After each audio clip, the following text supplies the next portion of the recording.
atmosphérique.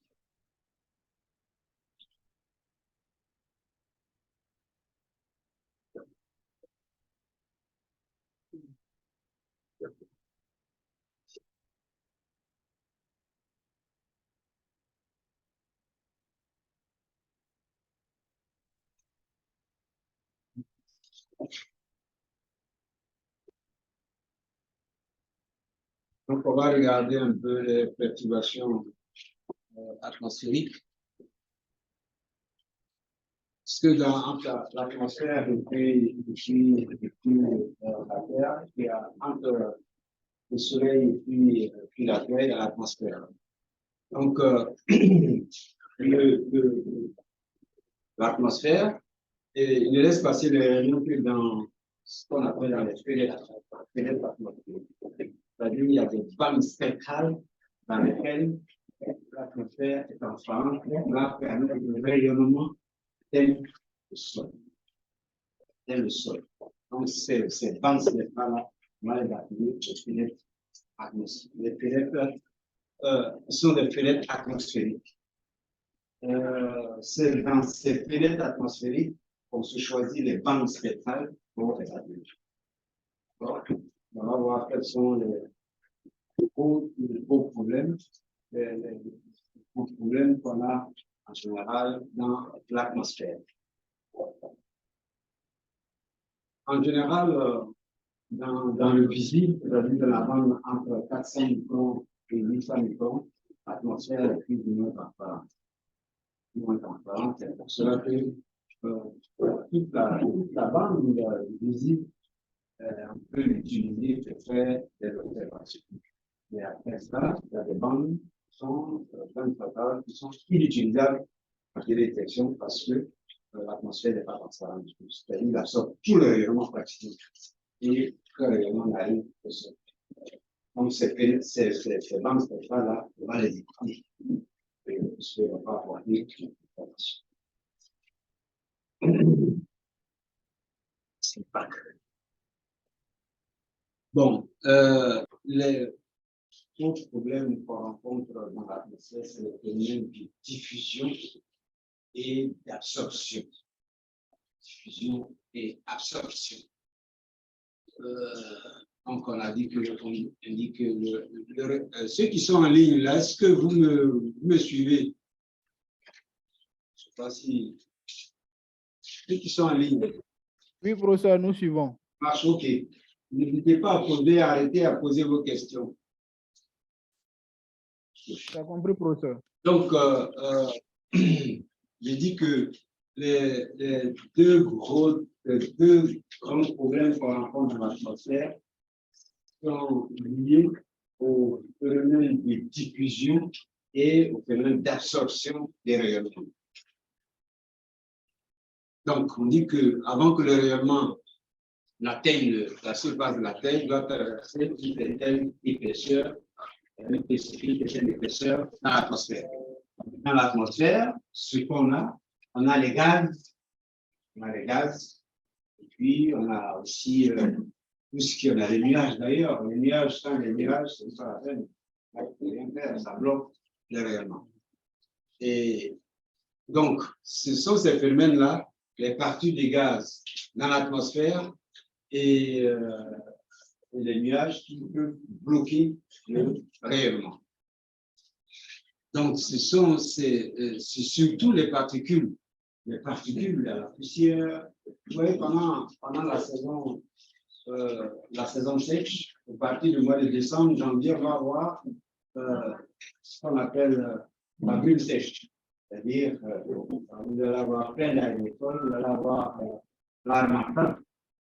Quand il y a l'armatan qui vient, la visibilité est très, très limitée.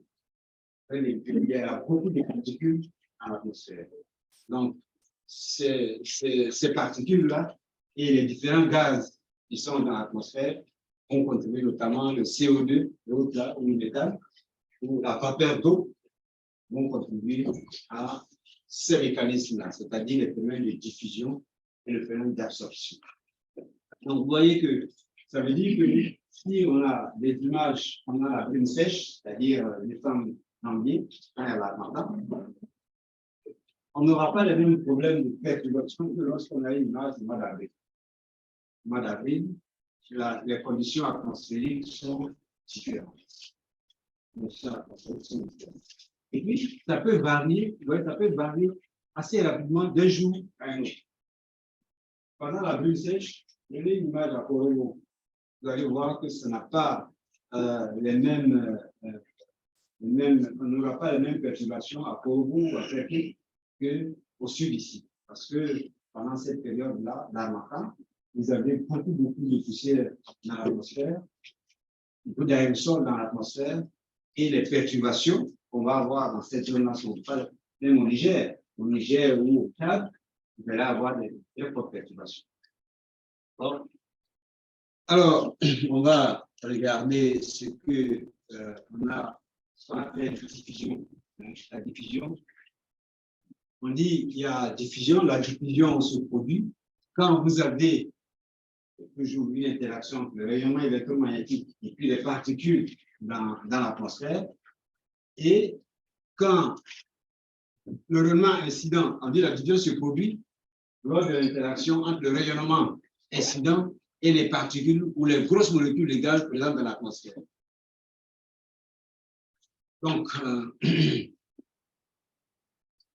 cette diffusion-là, le fait de diffusion va dépendre de la longueur d'onde du rayonnement et puis des caractéristiques des particules qu'on a dans l'atmosphère. Ce qui fait qu'on va distinguer, en gros, 3 types de diffusion. Donc, 3 types. Il y a ce qu'on appelle la division relais, la division d'émis, et puis il y a une division qu'on appelle non sélective. Donc, c'est essentiellement en fonction de ce qu'on va avoir comme phénomène de diffusion, tu vas avoir ce qu'on appelle la division d'émis et la division relais. Et le même rayonnement en présence des grosses particules ou des petites particules, on ne va pas avoir les mêmes comportements. Alors, on dit la division des relais se produit lorsque la taille des particules est inférieure à la longueur d'onde du rayonnement. Lorsque la division des relais se produit lorsque la taille des particules dans l'atmosphère est inférieure à la longueur d'onde. La longueur d'onde, par exemple, dans le visible, vous avez dit, c'est entre 4 microns et 0,7 ou 0,8 microns. D'accord? Donc, si la taille des particules, vous avez les masses de poussière et autres là qui sont dans l'atmosphère, si ces particules-là sont plus grosses que la longueur d'onde, il va avoir le phénomène de diffusion de radio.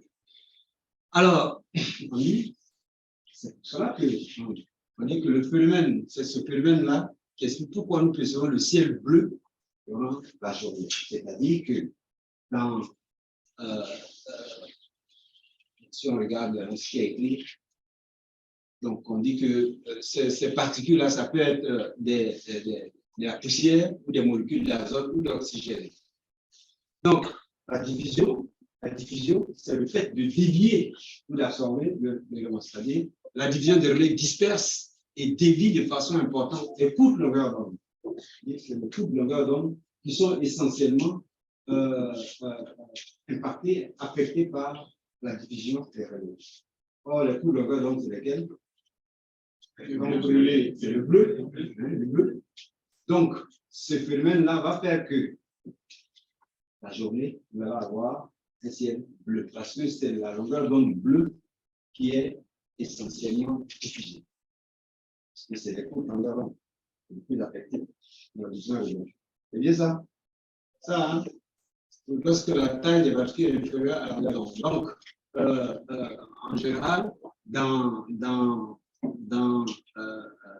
on voit le ciel bleu parce que, je vais vous donner la formule qui concernant la division relais, c'est proportionnel à 1 sur lambda 4. La division relais est proportionnelle à 1 sur lambda 4.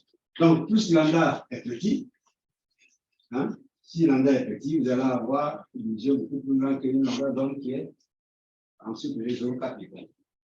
0,4 microns. D'accord? À la puissance 4. Ça sera. Et puis vous prenez le 0,7 microns. C'est le rouge, par exemple. 0,7 microns à la puissance 4. 0,7 microns sera plus grand que 0,7 microns à la puissance 4. Sera plus grand que 0,4 microns à la puissance 4, n'est-ce pas? Mais quand vous prenez l'inverse, voilà, c'est proportionnel à 1 sur lambda 4. D'accord? Donc, quand vous prenez l'inverse, ça veut dire que ce sont les courtes longueurs d'onde qui vont avoir un intensité c'est beaucoup plus important que les grandes longueurs d'onde.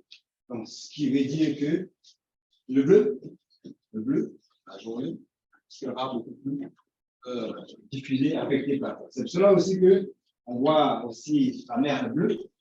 La mer est bleue parce que ce sont ces longueurs d'onde qui sont beaucoup diffusées au niveau de la surface de l'océan. Mais quand il y a la chlorophylle, vous voyez une couleur qui est un peu moins vers le vert. Parce que la chlorophylle va diffuser beaucoup plus les longueurs d'onde qui sont plus vers le vert. Vers le vert. On va voir en ce moment-là la surface de l'océan. Là, ce n'est pas vert, mais ce sera un vert plus vert. Oui. Si je comprends bien, dans cette diffusion, les longueurs d'onde sont courtes. Oui. Mais la taille des particules sont encore plus inférieures par rapport à ces longueurs d'onde. Oui. Parce que nous, on avait compris dans ce sens-là que, c'est-à-dire que quand on dit la taille des particules est inférieure à la longueur d'onde, c'est-à-dire que la longueur d'onde réellement est plus grande que les particules. Oui. Oui. Quand vous parlez de courtes longueurs d'onde ici encore, ça va. Les courtes longueurs d'onde, si vous avez pris le spectre visible, ça va du bleu, enfin, quand on parlait de la bande spectrale du visible, ça va du bleu au rouge, au orange. Orange au rouge. Les courtes longueurs d'onde, ce sont les longueurs d'onde qui correspondent à la couleur bleue. D'accord? Donc, ils sont beaucoup plus diffusés. Ils sont beaucoup plus diffusés parce que 1 sur lambda 4, quand vous prenez des longueurs d'onde qui sont faibles, alors c'est 1 sur lambda 4 est plus grand que vous prenez 1 sur 0,7. N'est-ce pas? Si vous faites 1 divisé par 0,4 puissance 4, ça c'est plus grand que 1 sur lambda 1 sur 0,7 puissance 4. D'accord? Donc, or, c'est toute longueur d'onde à correspond au bleu. D'accord? Donc, c'est cela que, de manière générale, on va avoir le ciel qui va apparaître bleu. Donc, c'est une diffusion. Ils sont beaucoup plus diffusés, oui.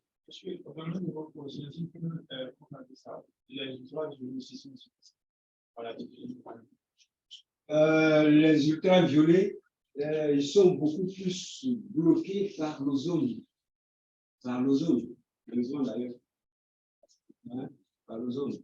C'est pour ça que la couche d'ozone, elle est là pour absorber ces longueurs d'onde correspondant aux UV. C'est ça qu'on dit que si on détruit la couche d'ozone là, ce sera dangereux pour la vie sur Terre. Et donc, dans la diffusion relais, c'est alors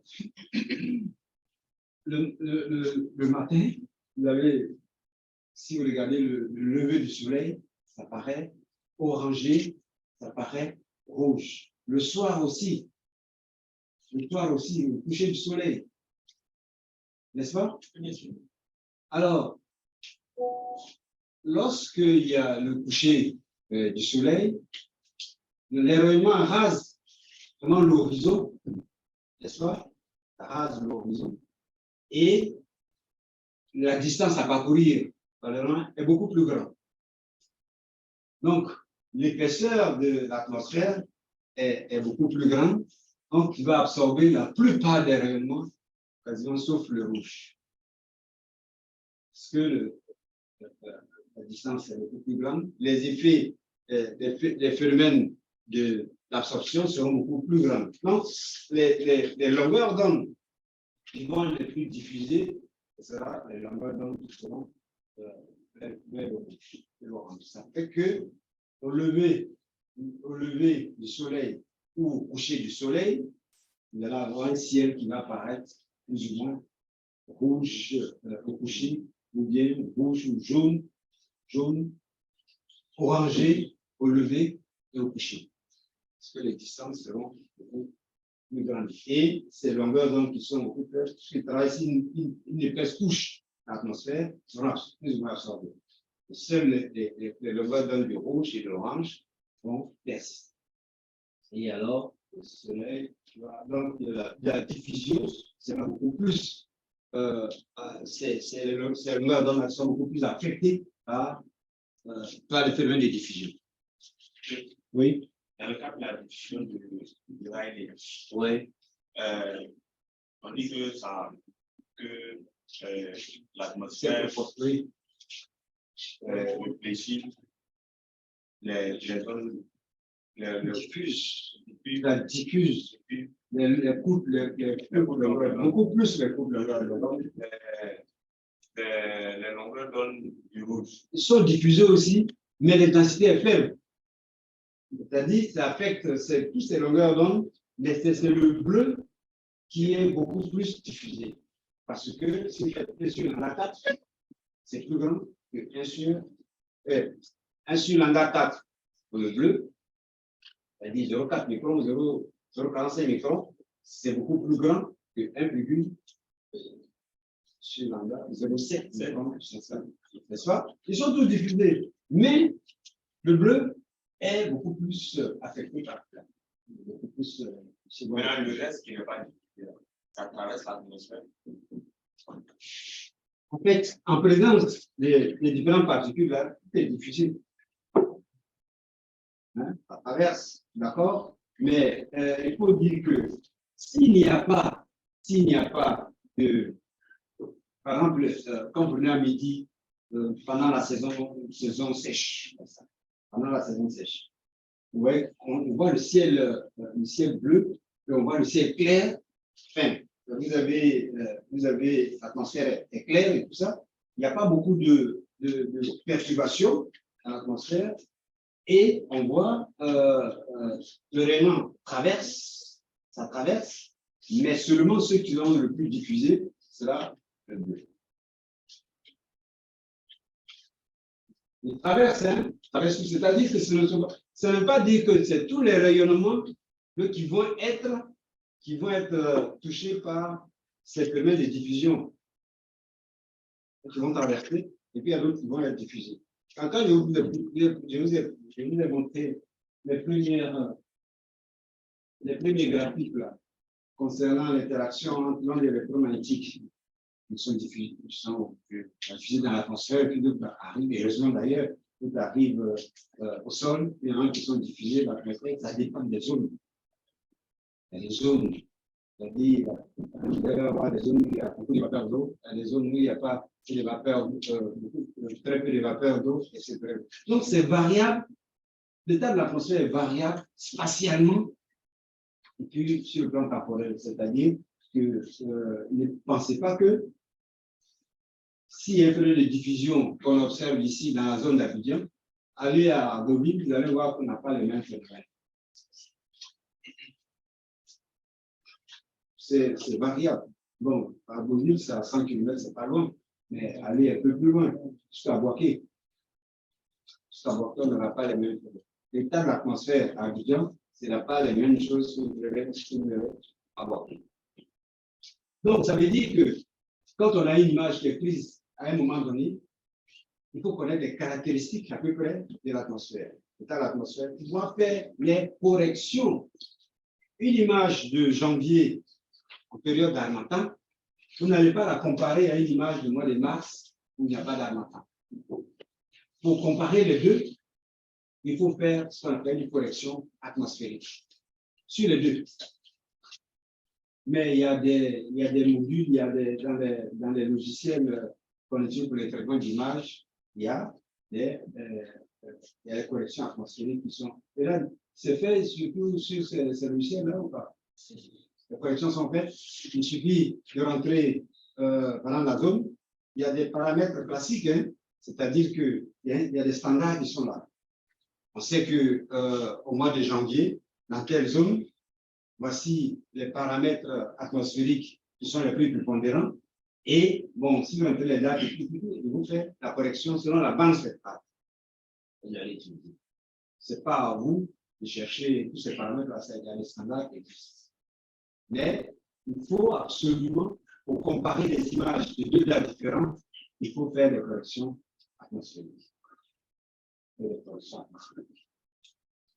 que, comme je dis, une image période de saison, une image en période d'harmattan ne peut pas être comparée à une image que vous avez prise au mois d'août, il n'y a pas d'harmattan. Sinon, ils vont vous demander comment vous arrivez à comparer les deux. Parce qu'il y a des phénomènes d'absorption, des phénomènes de diffusion, etc. Et il suffit de rentrer les dates, vous voulez faire une correction, et il vous met les paramètres atmosphériques du mois d'août et du mois de janvier, et puis on fait la correction.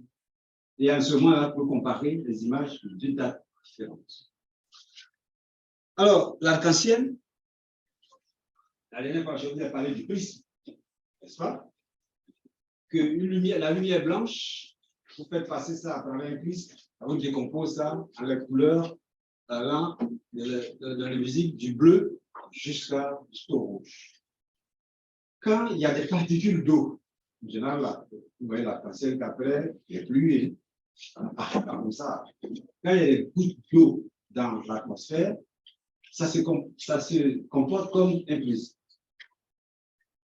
Et les déviations, parce que je n'ai pas le premier cours là, mais il y a ce qu'on appelle les indices de réfraction. Vous avez vu, soit au lycée ou au début de cours à l'université, une longueur d'onde, quand il traverse deux milieux différents, il est dévié. Le rayonnement est dévié. D'accord? Mais la déviation va dépendre de la longueur d'onde du rayonnement. Il y en a qui sont déviés. Il y a le bleu, la déviation du bleu n'est pas la même que celle du rouge, puisque les longueurs d'onde sont différentes. Donc, en traversant l'atmosphère avec les particules d'eau, ces différents rayonnements sont réfractés et donc ils vont être, comme ça se comporte comme un prisme, vous allez avoir le spectre. Parce que c'est la lumière blanche qui se décompose en ces composants. Vous allez avoir alors ceci-là qui est sont les couleurs de l'arc-en-ciel, mais en réalité, ce sont les couleurs du visible. L'arc-en-ciel, ce n'est que ça. C'est pas autre chose. Pas la peine de mettre un mystère autour de ça. Donc, on dit par exemple, la lumière bleue, par exemple, est réfléchie suivant un angle de 40,5 degrés. Et puis le rouge, 42,4 degrés. Donc, alors, on parle maintenant de la diffusion des nids. La diffusion des nids. Oui. Oui.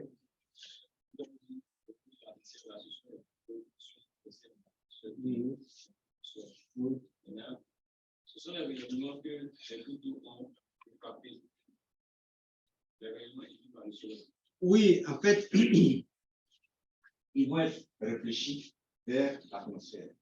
Oui, ils vont être réfléchis vers l'atmosphère. Parce que il y a ce qu'on appelle la réfraction et puis il y a la réflexion.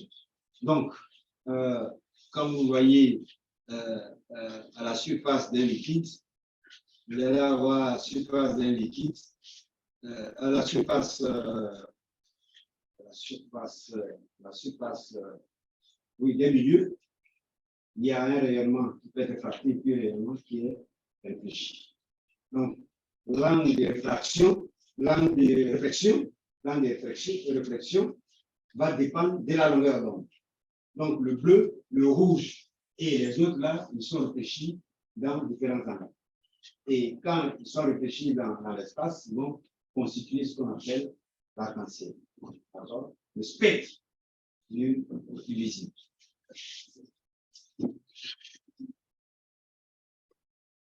Voilà, l'arc-en-ciel, c'est un phénomène de dispersion de la lumière du soleil sur un mur d'eau. La lumière réfléchie et réfractée à l'intérieur des gouttelettes. D'accord? L'indice N de l'eau n'étant pas la même que pour les différentes couleurs composant la lumière blanche, celles-ci sont séparées à la sortie. La lumière bleue, par exemple, est plus réfléchie suivant un angle de 40,5 degrés par rapport au rayon du soleil, tandis que la lumière rouge est précisément réfléchie suivant un angle de 42,4 degrés. Alors, ça, c'est dans la particule. Après, il arrive à la surface de la particule, c'est réfléchi, mais l'angle de réfraction aussi est différent.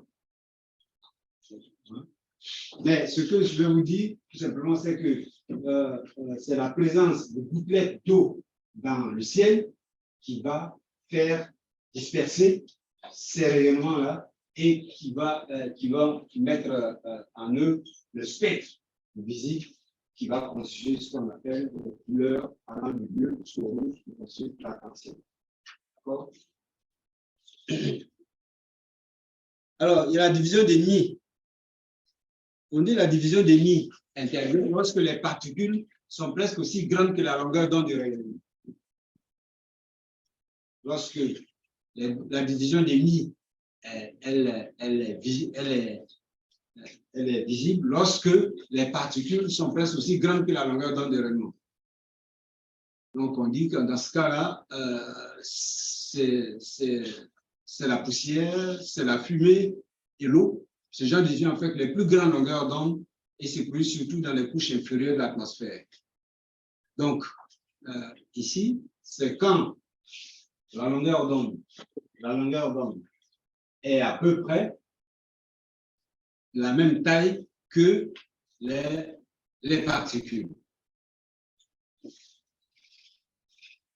Alors, on parle alors de diffusion de nid. Il y a un autre qui est là, c'est la division non sélective. La division non sélective se produit lorsque les particules sont beaucoup plus grosses que la longueur d'onde du rayonnement.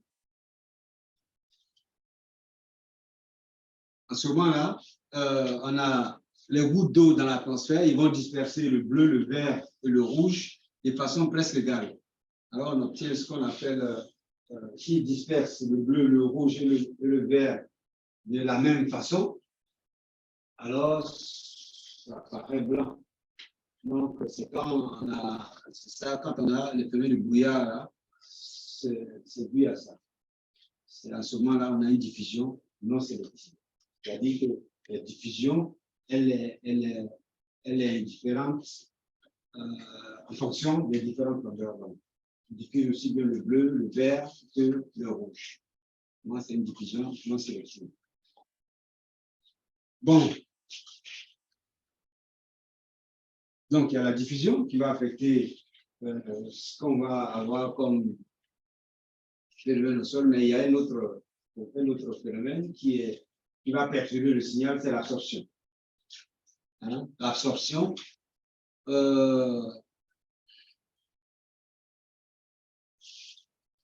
à l'heure, que l'ozone va absorber les rayons ultraviolets. Sauf que les rayons ultraviolets n'arrivent pas au sol. Ensuite, les phénomènes d'absorption, les particules qui vont absorber le rayonnement, il y a les grosses molécules surtout, c'est-à-dire vous avez l'ozone, le CO2, la vapeur d'eau. Donc, comme il y a pas mal de particules de vapeur d'eau dans l'atmosphère, quand il y a le CO2, le CO2, ces gaz-là, ces rayonnements-là sont absorbés. Alors, ce qu'il va falloir retenir. Donc, la vapeur d'eau dans l'atmosphère absorbe une bonne partie du rayonnement infrarouge, par exemple.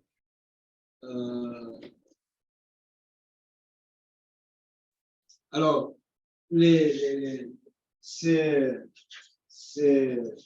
ces gaz-là, on va réaliser le spectre électromagnétique et puis voir dans quelle bande spectrale le rayonnement est le plus absorbé.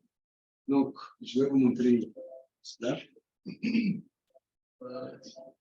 Donc, les régions du spectre qui sont peu influencées par l'absorption atmosphérique sont appelées fenêtres atmosphériques. Donc, vous retenez que les régions qui sont peu affectées par l'absorption, le phénomène d'absorption, sont appelées des fenêtres atmosphériques. Donc, c'est dans ces fenêtres-là qu'on va faire des observations au niveau. C'est là qu'on va faire les choix pour, sur les systèmes embarqués pour faire les observations. Alors, ce qu'on va regarder, c'est voilà les quelques gaz qui sont dans l'atmosphère. Vous voyez les longueurs d'onde sur l'axe des axes. Ce que vous avez là, ça c'est le rayonnement solaire. On va de 0,2 jusqu'à, c'est la courbe en cloche là. Et puis vous avez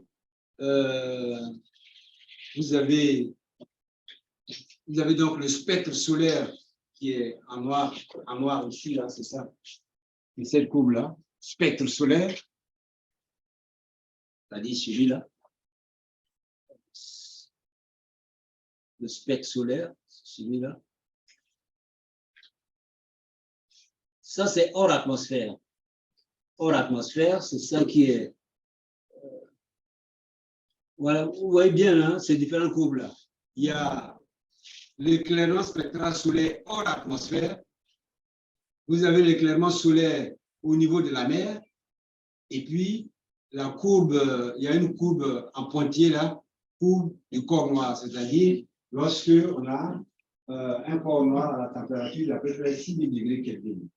On a dit que le soleil a une température de l'ordre de 6000 degrés Kelvin. Donc, le spectre solaire, il a cette forme-là.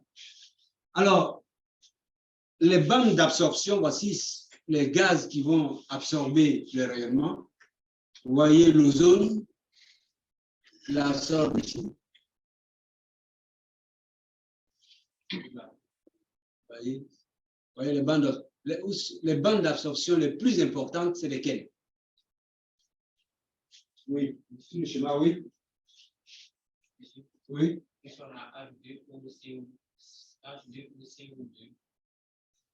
C'est dans quelle bande?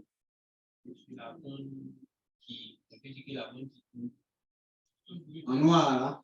En noir, c'est par exemple ce qui est centré autour de 1,4 microns, c'est une bande d'absorption. C'est-à-dire que vous avez la vapeur d'eau et le gaz carbonique qui vont faire que, ici, on a l'atmosphère est opaque. Vous avez aussi entre 1,8 et 2 microns, hein, entre 1,2 et 2 microns, vous avez les mêmes gaz, la vapeur d'eau et le CO2. Vous avez des bandes d'absorption de la vapeur d'eau entre peut-être 1,015 microns par là, et puis à 1 micron, à peu près. C'est bien ça, hein?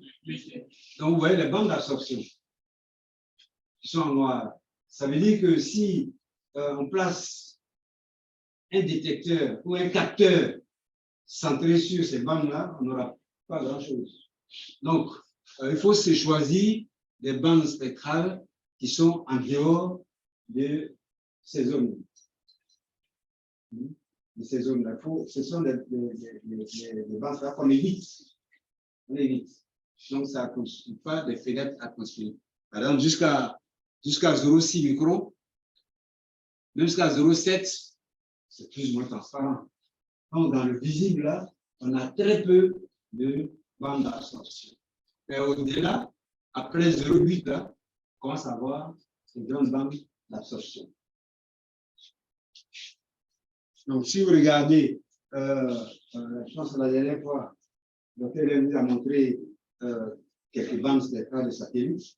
Si vous regardez, vous allez regarder ça, vous allez voir que ça ne tombe pas dans ces bandes. Le choix de ces bandes va se faire dans les fenêtres atmosphériques, c'est-à-dire là où on n'a pas d'absorption totale. Il y a quelques absorptions, par exemple, le point de 0,6 microns, c'est fait. Par contre, si vous prenez une bande centrale, 1,4 microns, vous verrez. Bon, voilà, ici, vous avez, c'est beaucoup plus clair ici d'ailleurs. Ici, c'est un nanomètre, c'est 0,4 jusqu'à 2,5 microns. D'accord? 5 microns. Les gars, l'associé absorbe une partie. Alors, ce qu'on avait vu ici, on avait dit, c'est 1400 microns. Oui, c'est bien ça, hein? C'est ce qui est ici, là. Ce qui est ici, dans cette bande-là. Bon, je vais écrire ça.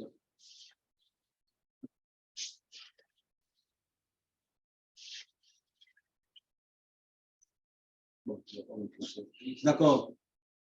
Mais vous voyez, là où, par exemple, à 1900, 1,9 microns, vous avez une grande bande d'absorption.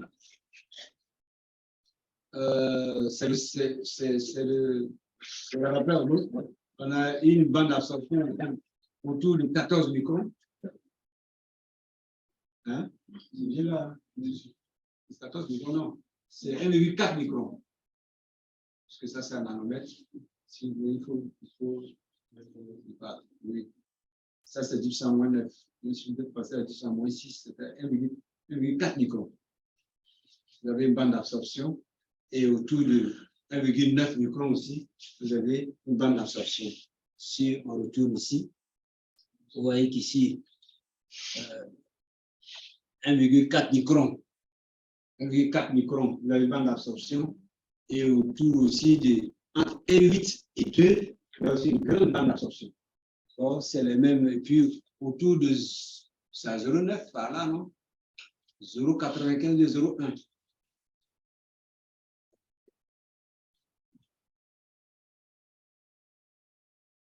Voilà, ici aussi, vous avez des bandes d'absorption là. Vous voyez que dans le visible, entre 400 et 700 microns, on peut se permettre de faire des observations sans problème. Parce qu'il y a très peu d'absorption dans cette bande de visible. Encore quand vous allez dans le proche infrarouge là, vous commencez à avoir des bandes d'absorption assez. Bon, il y a, dans le temps là, on utilisait un code qui s'appelait 5S pour faire les corrections atmosphériques, c'est même possible. C'est ce qui est les questions qu'on utilise. C'est lequel? On utilisait c'était dans un tableau qui s'appelait intégré, oui. Nous, on s'améliore sur le code ce code 5S là pour pouvoir faire les corrections. C'était sous DOS? Non. Oui, c'était sous DOS. Il fallait connaître l'état de l'atmosphère, c'est-à-dire la vapeur d'eau, l'ozone, la pression et la température, les aérosols, c'est-à-dire la concentration d'aérosols dans l'atmosphère, le spectre, c'est-à-dire la bande spectrale que vous utilisez, les conditions géométriques de prise de vue, et avec tout ça, vous rentrez, ce sont les paramètres que vous rentrez, et puis bon, c'est une boîte là, après, vous sortez quelque chose, il a fait la correction.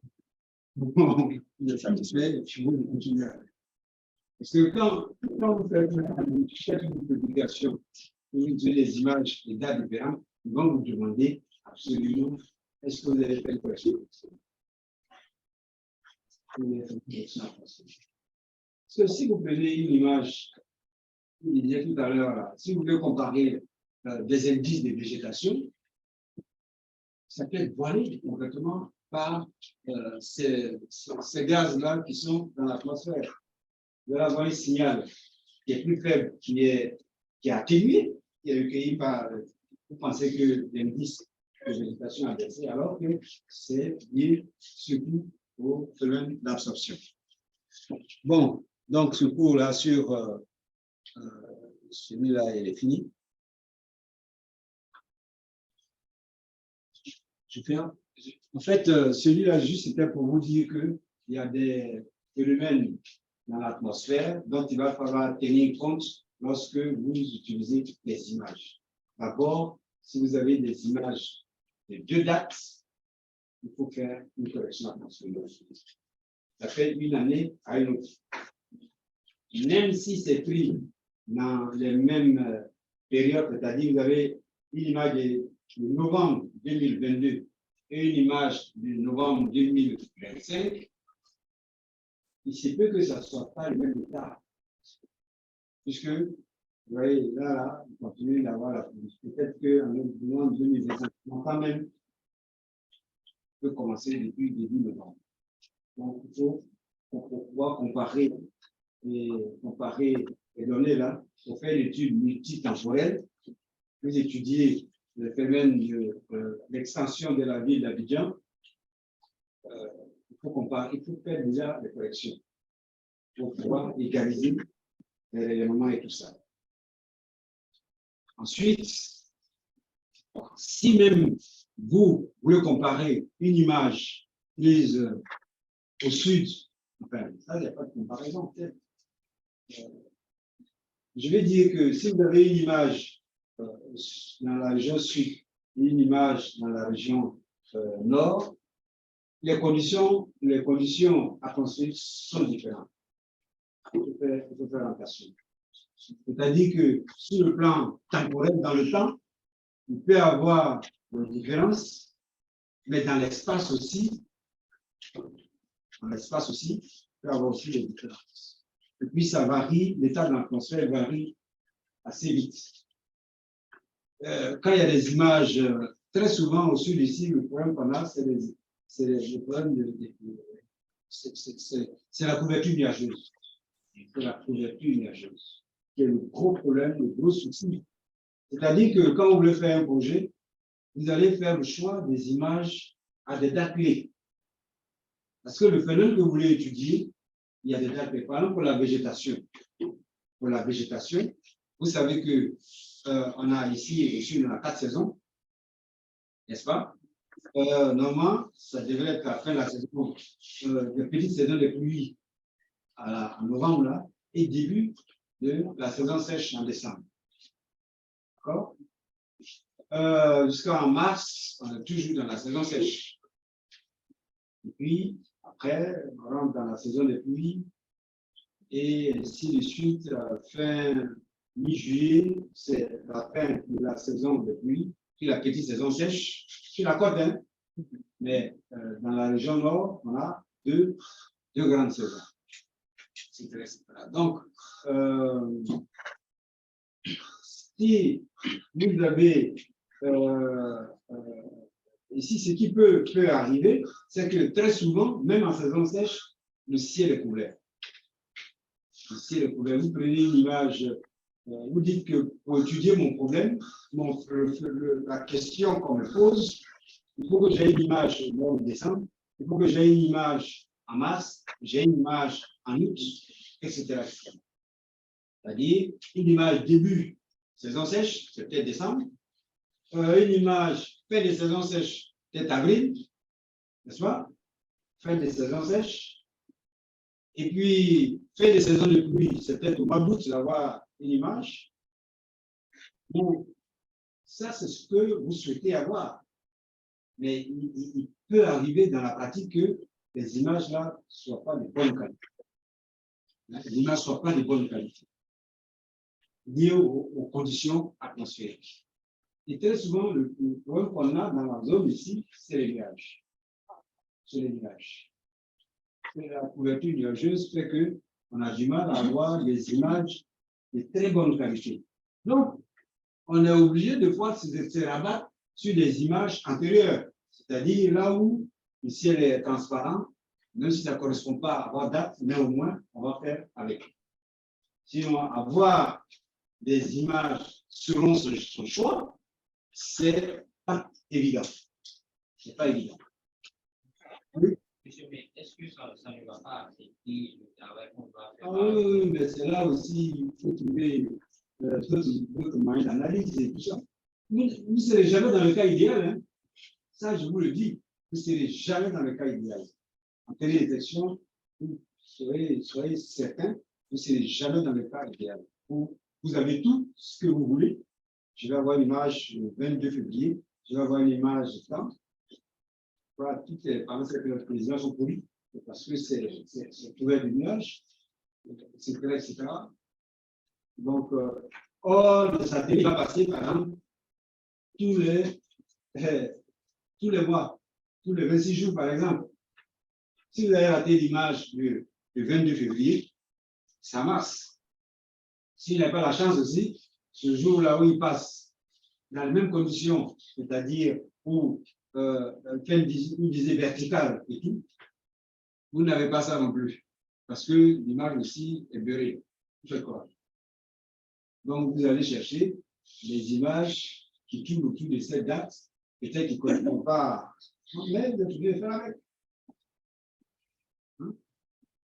Oui.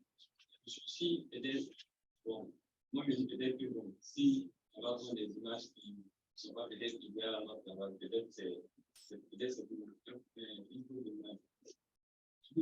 Ah non. Ah non, le satellite, on peut le programmer pour faire une acquisition. Là, c'est plus cher. C'est-à-dire, vous dites à Spot Image, je veux une image du 15 janvier. Bon, on va regarder si le 15 janvier, selon les conditions d'observation que vous voulez. Est-ce que c'est une visée verticale, une visée oblique, etc., etc. Si vous dites non, moi je veux une image du 15 janvier, on dit non, peut-être c'est le 22 janvier, pour avoir une image prise à la verticale.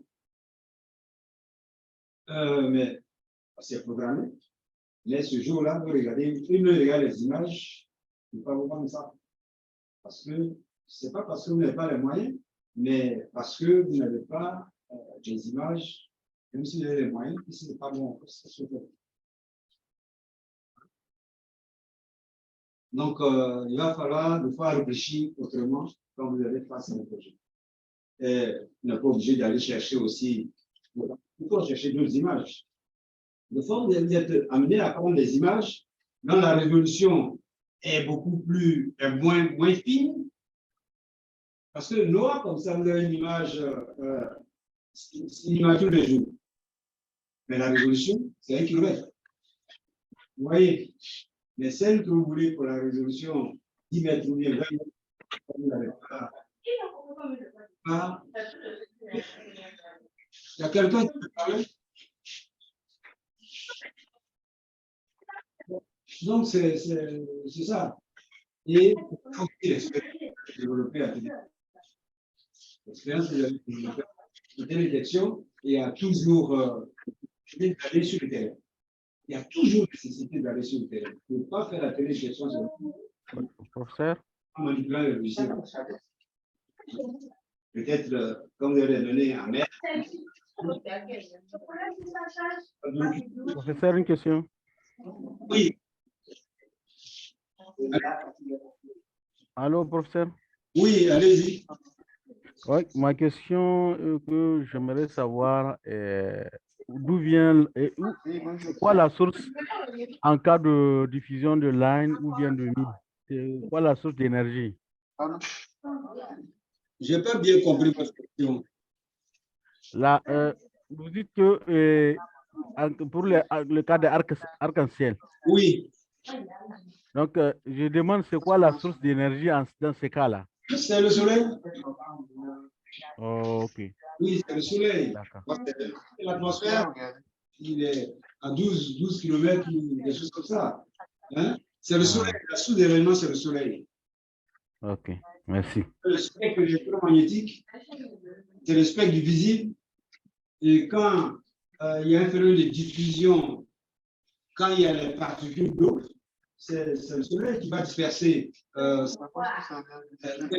vont disperser ces longueurs d'onde là, et on va voir apparaître dans le ciel l'arc-en-ciel.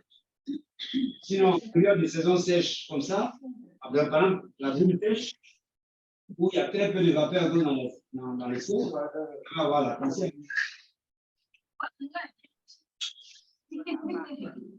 Merci, professeur. Ok. Oui.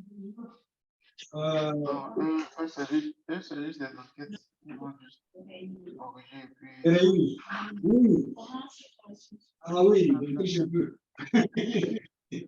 Je pense que Len a dû parler de ça. Il y a un système de balayage.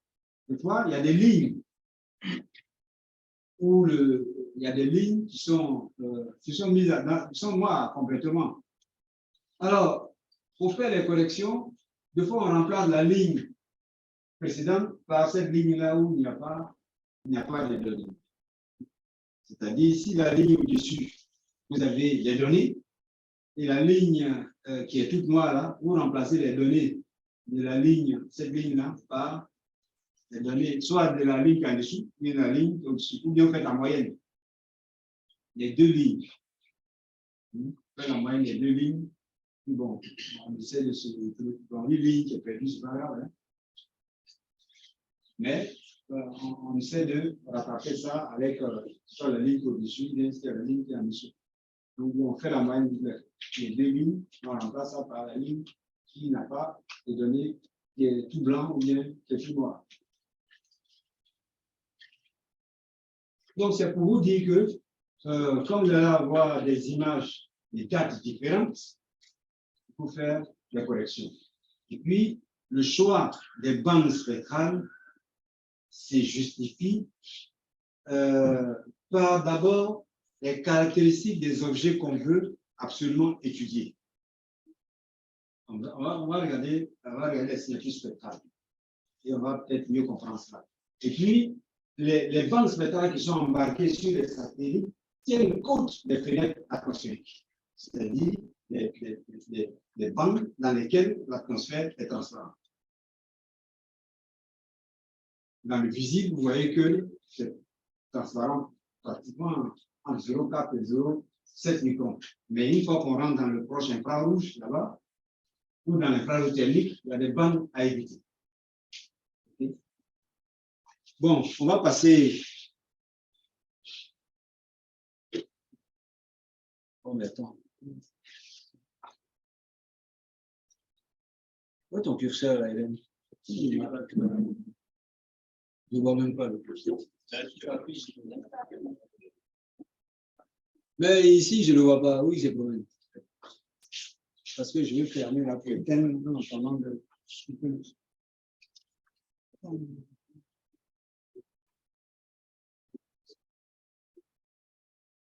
Ah. Il faut arrêter.